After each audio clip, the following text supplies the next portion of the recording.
Moto mingi balandi ya émission Masieto na banzi tueli susu na numero oyo ya sika tumemeli bino na zalaka tuna esengo ya komona bino ebele bovandi vraiment liboso ya télévision kolanda émission oyo émission bolingaka mingi émission ko bosenga kapena mbala mbala tolekisa yango oyo tueli susu ya solo na uzalanga imo côté ndenge to mingi kamba télévision sur le temps vraiment tuela kama ngonga pamba tema kama kolobela ezala pena ebele nde lelo tozali na mama likambo tokolobela toningi toyeba nani oyo akoki kokangola mboka Congo pe Afrique mobimba par rapport à bapasi oyo toza na yango tozolela tozokomituna eske solo bakonzi eske solo nani akoki kokangola biso bayindo biso afedika biso bakongole nde tokozala na invité oyo akosunga biso penza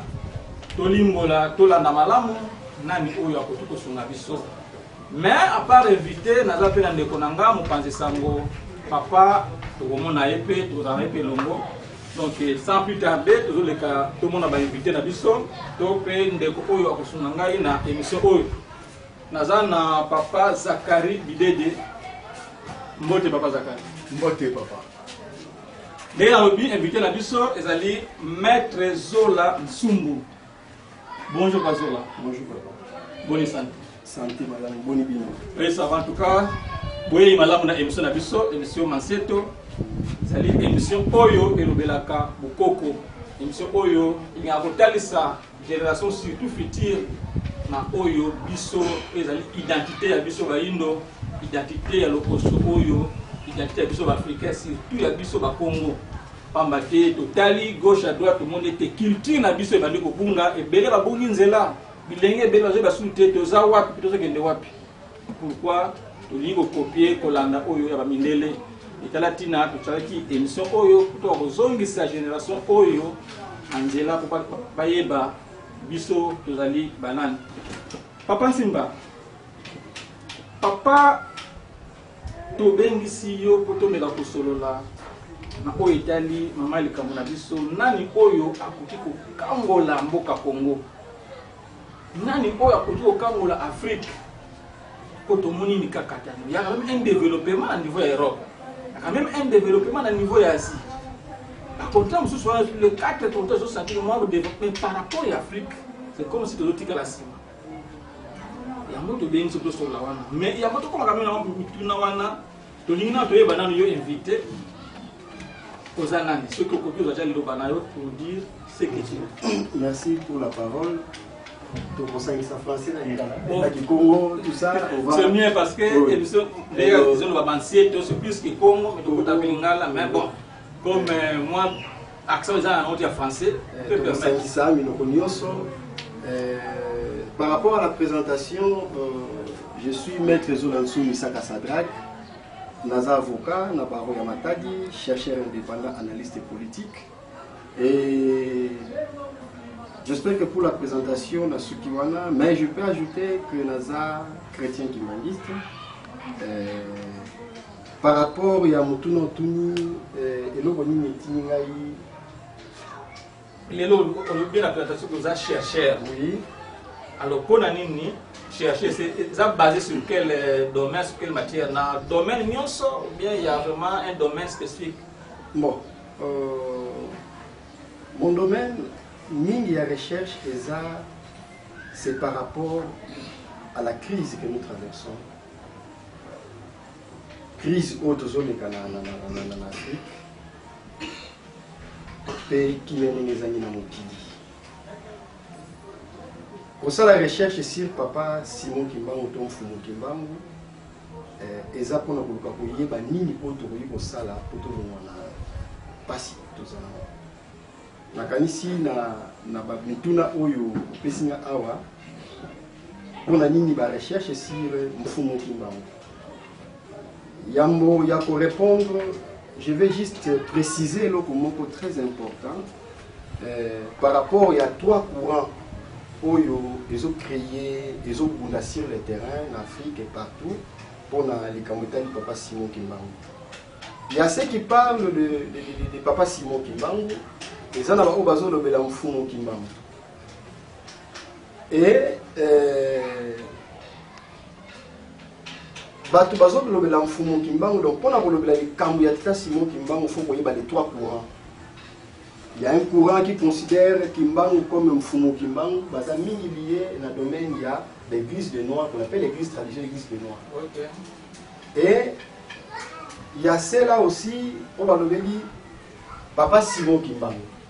Là plus précisément c'est l'église kimbanguiste. Et les deux là sont qui au tali sur le terrain. Alors, il y a aussi courant Moroboye, de la Papa Simon Kimbangu comme étant féticheur, comme étant marabout, comme étant nganga. Et là, c'était moi, Babylon, Bamindele, Basala qui pour bébé sa image de Papa Simon Kimbangu. Sotozi, Batubalobeli, Mfumu Kimbangu, pour la bango, Mfumu Kimbangu, ce n'est pas Simon Kimbangu. Mfumu Kimbangu, c'est plus lié à la tradition Bukoko. Mais quand vous prenez l'église kimbanguiste qui défend la doctrine kimbanguiste, on parle de Simon Kimbangu comme étant l'envoyé de Jésus. Ce sont les trois courants. Oyo, Ezo Bunda, Oyo, et Ezo Koti, c'est un peu moi boulou et Kenamitou Yabatou.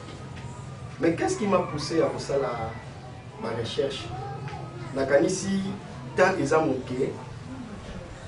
Je vais résumer cette question. Ma recherche autre et outil musika, c'est depuis l'enfance. D'abord, nous avons un pôle.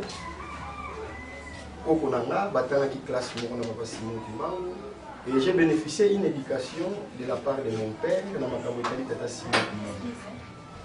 Et à l'âge de 15 ans, on a eu quelque chose que j'ai parlé hier à l'émission. Moi, choc, moi, tout qui n'a famille, c'était la mort de mon frère. C'est à partir de là, et pour ça qu'il y a même dans ça là, c'était une inspiration. On a dit, ah ouais, l'inspiration, moi, il y a dans ça là. À l'âge de 15 ans. Oh, c'est formidable. À l'âge de 15 ans. Oui, je me suis à l'âge de 15 ans. Et même ça, la poème, c'était une inspiration qu'on méditait. Le poème, moi, j'ai intitulé La souffrance de l'homme noir. Et dans cette pièce de poème,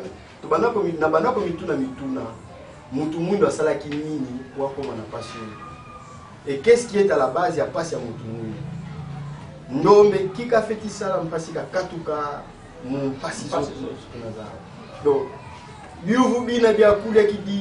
c'est ce qui résume bien que Ezaki Moulaï, mais on a tika la ça fait longtemps. Et Ezalaki n'a pas les mains sur le on a corrigé. Après les mains, c'est toujours en vie. Je crois que c'est en vie. Donc c'est lui qui nous a aidé. Tout est parti de là. Et là, on a fait ça la recherche. Bien que je suis juriste et avocat, mais le Kambo Etali, le Kambo Tata Simon Kimbangu, c'est vraiment clé à recherche. Parce que le Kambo Afrique, où les autres mis ça, biso ne lobby et l'autre nini, les autres la biso tout ça la recherche sur Papa Simon Kimbangu. Et ça pour la Nzela pour Afrique et la colonisation. Parce que jusqu'aujourd'hui, l'Afrique, nous avons eu l'indépendance politique. Mais ce que l'Afrique est l'Afrique tire l'indépendance. Et la RDC aussi, comme nous faisons partie du continent africain, jusque-là, nous avons réellement l'indépendance. Il y a un moment où la recherche, Papa Simon Kimbangu, à l'Obela qui c'était en date du 17 août 1922, dans le message que nous avons adressé à ma prêtre catholique, qui sent à l'Obela il y a indépendance spirituelle, la deuxième indépendance.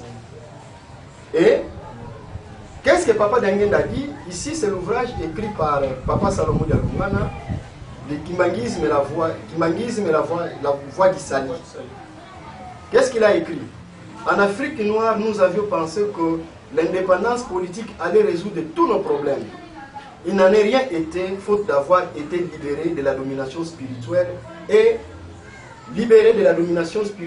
de la colonisation mentale.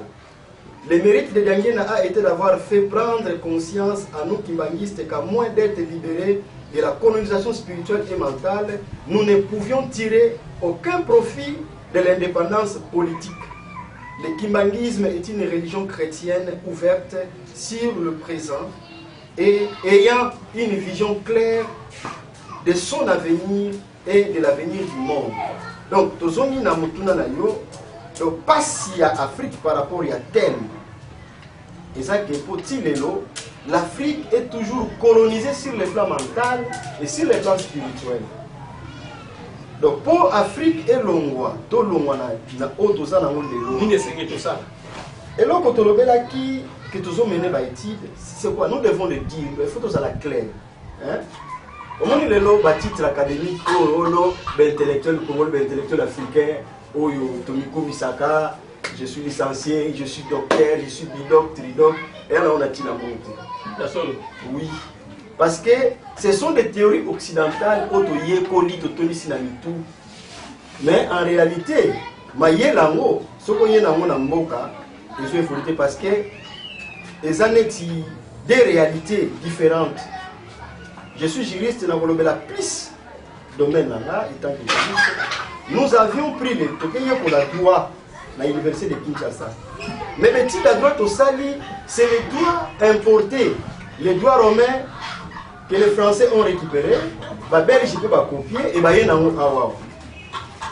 Et l'arsenal juridique congolais, c'est les droits étrangers où il y a des étrangers, où ils ont tant de biso.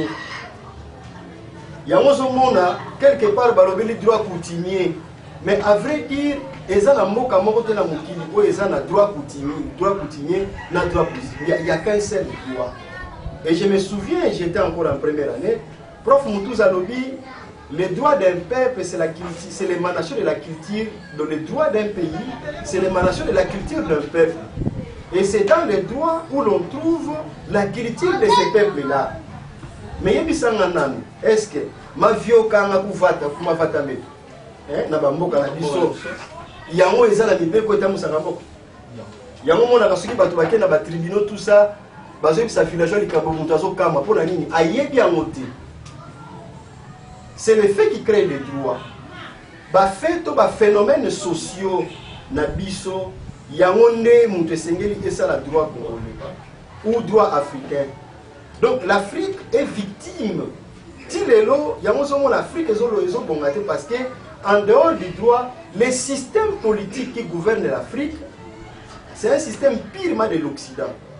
Les systèmes politiques, les systèmes spirituels et religieux, et ça un système où bamindele ba yena pour maintenir mutu muindo na passe.